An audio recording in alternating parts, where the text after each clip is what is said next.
1911ஆம் ஆண்டு கொல்லிமலை குறித்த ஜெசிமனின் கட்டுரை அநேகருக்கு ஆத்தும ஆதாய பாரத்தை ஏற்படுத்தியது. அதில் ஒருவர் திருமதி எல்னா என்ற கைம்பெண், மற்றொருவர் ஈவ்லின்.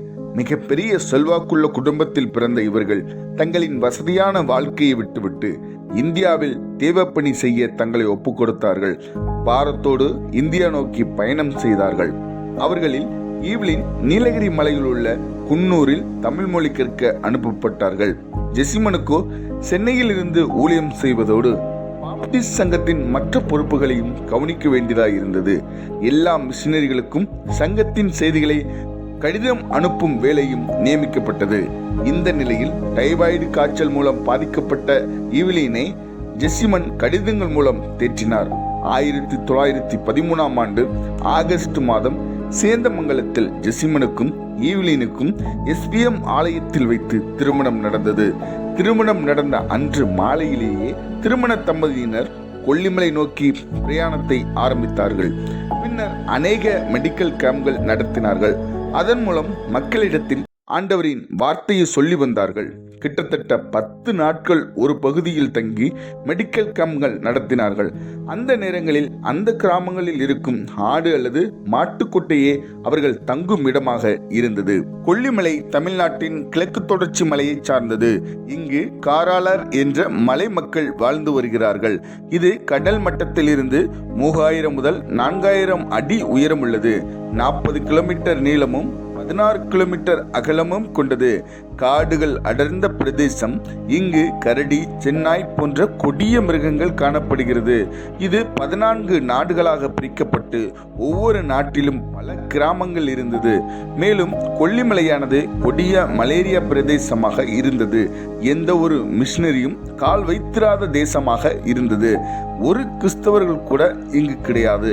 எந்த பள்ளிக்கூடமும் இல்லை. குழந்தை திருமணம் அதிக அளவில் காணப்பட்டது.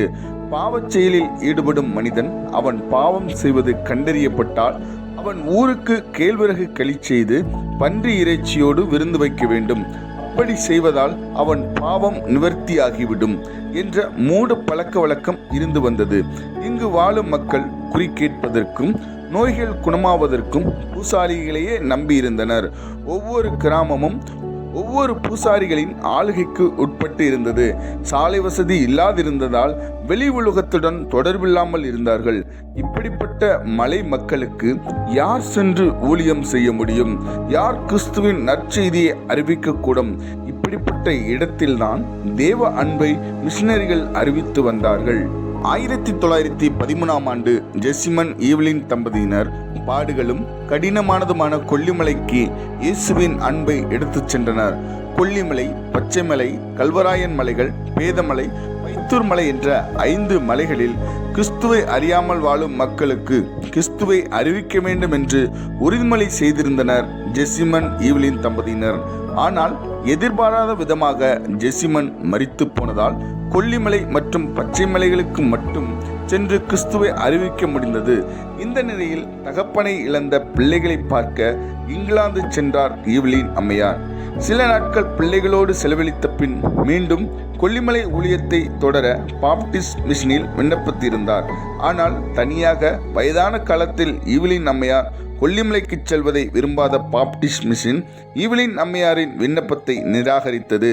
தொடர்ந்து அந்த மிஷனில் பணி செய்த ஈவ்லின் அம்மையார் தனக்கு கிடைக்கும் சிறு சம்பளத்தை கொல்லிமலை ஊழியத்திற்காக சேர்த்து வைக்க தொடங்கினார்.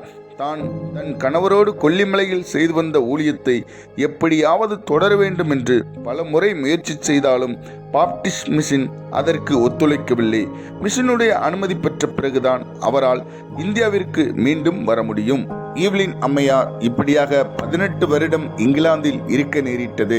68வது வயதில் தன்னை ஒரே ஒரு முறை இந்தியா அனுப்புமாறும் மிஷன் கொடுக்கும் இடத்தில் தங்கி 1 வருடம் மட்டும் ஊழியம் செய்துவிட்டு திரும்ப இங்கிலாந்து வந்துவிடுவதாக உறுதியளித்திருந்தார்.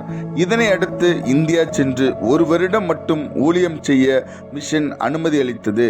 ஈவ்லின் அம்மையார் தனது 68வது வயதின் இறுதியில் 1947 ஜனவரி மாதம் சென்னை வந்தார். 1 வருட ஊழியத்தை சென்னை பாப்டிஸ்ட் மிஷனில் செய்த ஈவ்லின் அம்மையார் தனது 70வது வயதில் மிஷனிலிருந்து ஓய்வு பெற்றார். பின்பு இங்கிலாந்து செல்லும் வாய்ப்பை புறக்கணித்து ஜெசிமன் விட்டு சென்ற கொல்லிமலை ஊழியத்தை தொடர கொல்லிமலைக்கு சென்றார். 5 மலைகளுக்கு இயேசுவை அறிவிக்க வேண்டும் என்று தம்பதியினர் எடுத்திருந்த காரியத்தை நிறைவேற்ற 70 வயது நிரம்பிய ஈவிலின் அம்மையார் கிறிஸ்துவின் பலத்தோடு மரண மலையாகிய கொல்லிமலைக்கு சென்றார். ஜெசிமன் இறந்து ஏறக்குறைய 20 ஆண்டுகளுக்கு பின்பு கொல்லிமலைக்கு வந்த ஈவிலின் அம்மையார் தனது கணவரின் கடைசி வார்த்தையாகிய கொல்லிமலை கர்த்தருடைய மலை ஆகுவதாக என்ற ஆசையை நிறைவேற்ற துரிதமாக செயல்பட்டார். குதிரை சவாரி செய்தும் டோலியில் சென்றும் அனுதினமும் 20 கிலோமீட்டருக்கும் அதிகமாக நடந்து பல கிராமங்களை சந்தித்து கிறிஸ்துவின் நற்செய்தியை அறிவித்தார். டோலி என்பது 9 அடி நீளமுள்ள 2 மூங்கில்கள் மத்தியில் துணி இருக்கும். இதில் ஆட்கள் ஏறி உட்கார்ந்து கொள்வார்கள். இதை முன்னால் இருவரும் பின்னால் இருவருமாக தூக்கிச் செல்வார்கள். இவ்வாறு ஒருமுறை ஈவிலின் அம்மையார் டோலியில் செல்லும் போது தூக்கிச் சென்றவர்கள் தவறி விழுந்ததால் ஈவிலின் அம்மையார் பாறையில் விழுந்து தலையில் அடிபட்டு எலும்பு முறிவுடன் உயிர் தப்பினார். அப்படிப்பட்ட பலவீனத்திலும் மறுநாளே ஆண்டவரின் அன்பை எடுத்துச் செல்ல கிராமங்களுக்கு சென்றார். கிழக்கு தொடர்ச்சி மலையில் அமைந்திருக்கும் கொல்லிமலை, பச்சைமலை, கல்வராயன் மலைகள், போதமலை, பைத்தூர் மலையில் வசிக்கும் மக்களுக்கு கிறிஸ்துவின் அன்பை முதலாவது அறிவிக்கும் பாக்கியத்தை பெற்றார் ஈவிலின் அம்மையார். 70 வயதில் ஊழியத்தை தொடங்கிய ஈவிலின் அம்மையார் தனது 95வது வயதில் 1974 மரணத்தை சந்திக்கும் வரை மலை மக்களுக்கு கிறிஸ்துவின் நற்செய்தியை அறிவித்து தனது கணவர் ஜெசிமன் பிராண்ட் அவர்களின் கல்லறை அருகில் கொல்லிமலையிலேயே கோதுமை மணியாக விதைக்கப்பட்டார். 44 வயதே வாழ்ந்த திரு ஜெசிமன் பிராண்ட் அவர்கள் தனது வாழ்நாளில் 17 வருடங்கள் கொல்லிமலை மக்களுக்காக தியாகம் செய்து மலை மக்களின் வாழ்க்கை தரத்தை உயர்த்தி இன்றளவும் மலை மக்களின் உள்ளத்தில் வாழ்ந்து வருகிறார். 70 வயதில் ஊழியத்தை துவங்கிய ஈவிலின் அம்மையார் கொல்லிமலையின் 14 நாடுகளிலேயுமே கிறிஸ்துவின் அன்பை கொண்டு சென்ற முதல் மிஷனரியாக மாறினார். இளைஞர்களே, ஆண்களே, பெண்களே, வாலிப சகோதரிகளே, கிறிஸ்துவுக்காக எதையும் செய்யும் காலம் முடிந்துவிட்டது என்று நினைக்காதீர்கள். தேவ ஊழியர்கள் கால் வைக்காத இடங்களும் சுவிசேஷம் சொல்லாத அநேக கிராமங்களும் இன்னும் இருந்து கொண்டுதான் இருக்கிறது. எங்கோ பிறந்த ஜெசிமன் ஐயா தமிழகத்தில் உள்ள கொல்லிமலைக்கு வந்து அரும்பாடுபட்டு கிறிஸ்துவின் அன்பை அந்த மலை மக்களுக்கு கொண்டு சென்றாரே. ஈவிலின் அம்மையார் 95ஆம் வயதில் சரீர பலவீனத்தின் மத்தியிலும் மலை மக்களுக்கு கிறிஸ்துவின் அன்பை விதைத்தாரே. நீங்களும் நானும் எப்படிப்பட்ட மனிதர்களாய் இருந்து கொண்டிருக்கிறோம்?